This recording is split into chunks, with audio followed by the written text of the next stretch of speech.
Assalamualaikum warahmatullahi wabarakatuh. Pada pertemuan pertama pada hari ini, kita akan membahas mengenai gerak benda dan makhluk hidup di lingkungan sekitar. Pertama yaitu gerak. Gerak ialah perpindahan atau perubahan kedudukan suatu benda terhadap benda lain yang menjadi acuan.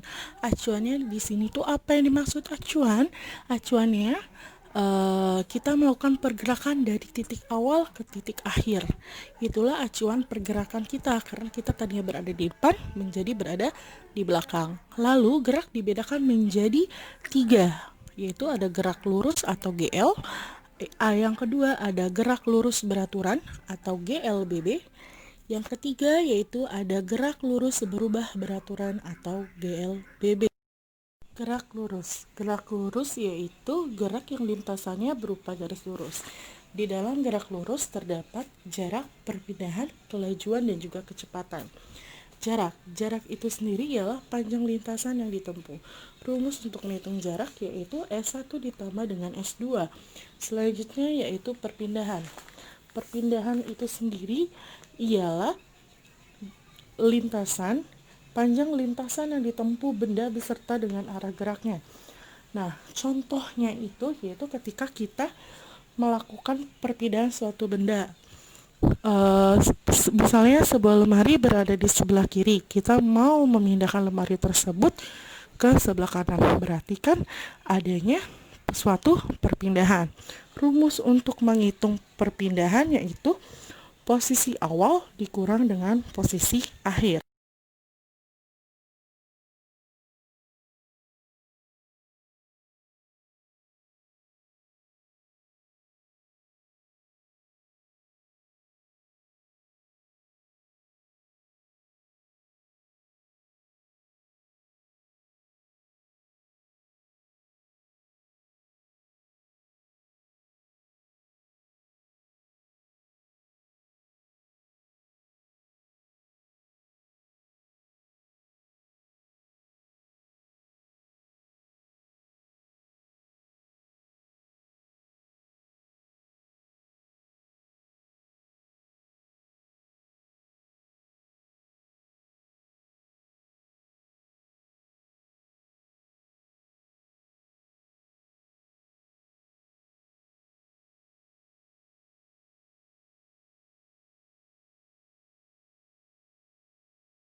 Selanjutnya yaitu gerak lurus beraturan atau GLB.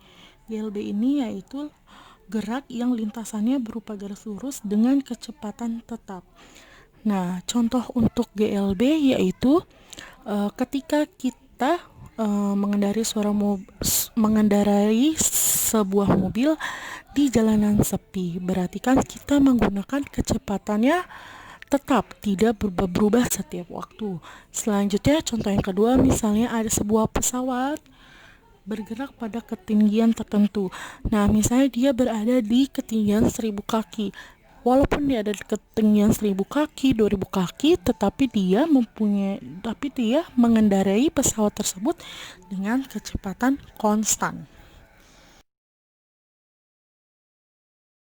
Selanjutnya yaitu gerak lurus berubah beraturan atau GLBB. GLBB itu ialah gerak yang lintasannya tidak berupa garis lurus dan kecepatan setiap waktu berubah-berubah. Kenapa GLBB dan GLB itu berbeda? Karena berbeda lintasan. Contoh untuk GLBB yaitu ketika kita sedang menanjak di puncak. Nah, ketika kita berada di bawah puncak, kita berarti termasuk dengan gerak GLB karena lintasannya lurus, berarti kecepatannya konstan. Lalu makin naik ke atas, nah berarti kan kecepatan yang kita gunakan berbeda. Itu adalah perbedaan antara GLB dan GLBB. Kelajuan dan kecepatan. Kelajuan itu sendiri ialah perbandingan antara jarak yang ditempuh dengan selang waktu yang diperlukan benda. Sedangkan kalau kecepatan itu ialah perpindahan suatu benda dibagi dengan selang waktunya. Dan untuk menghitung suatu kelajuan suatu benda menggunakan rumus V sama dengan S per T. V adalah kelajuan dengan satuan meter per second. S itu adalah jarak tempuh dengan satuan meter. T itu ialah waktu.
Yaitu kecepatan rata-rata dan kelajuan rata-rata, di mana kecepatan rata-rata itu memiliki arti yaitu perpindahan yang terjadi selama waktu tertentu.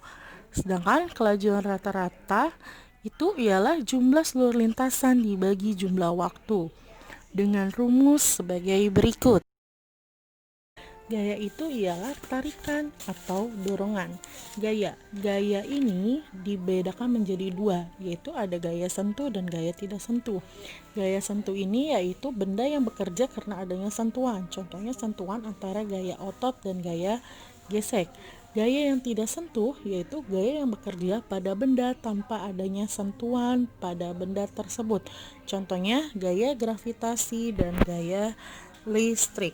Di dalam gaya terdapat resultan gaya. Resultan gaya yaitu besaran vektor dari keseluruhan gaya yang diberikan pada suatu benda. Jadi ketika ada benda yang diberikan gaya, nah dia adanya suatu besaran yang dilakukan oleh gaya tersebut. Untuk rumus resultan gaya yaitu sigma F sama dengan F1 ditambah F2 ditambah F3.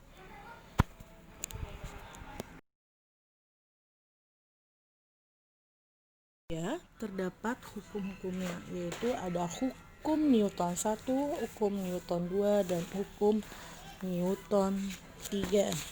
Yang pertama yang kita bahas yaitu hukum Newton 1. Hukum Newton 1 itu berbunyi sebagai jika resultan gaya pada sebuah benda sama dengan 0, maka benda yang mula-mula diam akan tetap diam, tetapi jika mula benda bergerak akan tetap bergerak dengan kecepatan tetap. Contohnya ketika kita mendorong sebuah sepeda. Sepeda ini tadinya tidak adanya gaya, berarti dia diam kan? Nah, setelah diberikan gaya atau kita goes, maka adanya gerak tetapi dengan kecepatan tetap, yaitu hukum Newton 2. Hukum Newton 2 ini berbunyi yaitu percepatan sebuah benda berbanding lurus dengan gaya total yang bekerja padanya dan berbanding terbalik dengan masanya. Arah percepatannya ini sama dengan arah gaya total yang bekerja padanya. Kesimpulannya bahwa gaya total yang diberikan pada benda dapat menyebabkan percepatan.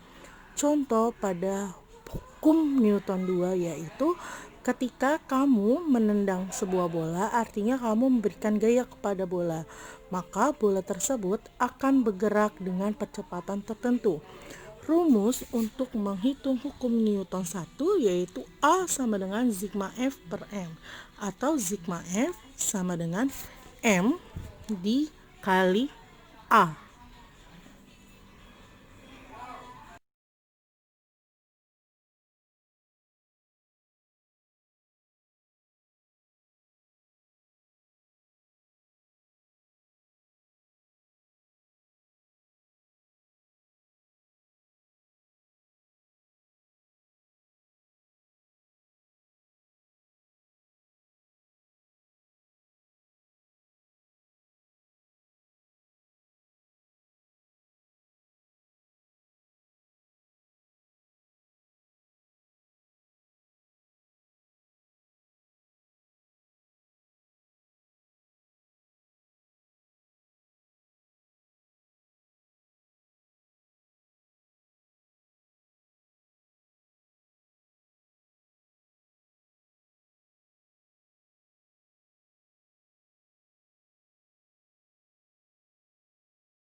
Yaitu hukum Newton 3, di mana hukum Newton 3 ini berbunyi apabila sebuah benda memberikan gaya pada benda kedua, maka benda kedua akan mengerjakan gaya pada benda pertama yang besarnya sama tetapi arahnya berlawanan. Contoh untuk hukum Newton 3 ini ketika kita memukul meja, artinya kita memberikan gaya kepada meja, maka meja tersebut akan memberikan gaya kepada tangan, maka meja tersebut akan memberikan gaya kembali kepada tangan kamu dengan besar yang sama dan berlawanan arah dengan arah gaya yang kamu berikan. Oleh karena itu, semakin besar kamu memukul meja, maka tangan kamu akan semakin sakit karena meja melakukan gaya yang juga semakin besar ke tangan kamu. Kita sudah selesai membahas mengenai tentang gerak dan gaya. Minggu depan kita akan membahas tentang sistem gerak pada manusia. Jangan lupa sebelum saya memberikan materi, kalian sudah membaca terlebih dahulu mengenai sistem gerak pada manusia. Saya akhiri, wassalamualaikum warahmatullahi wabarakatuh.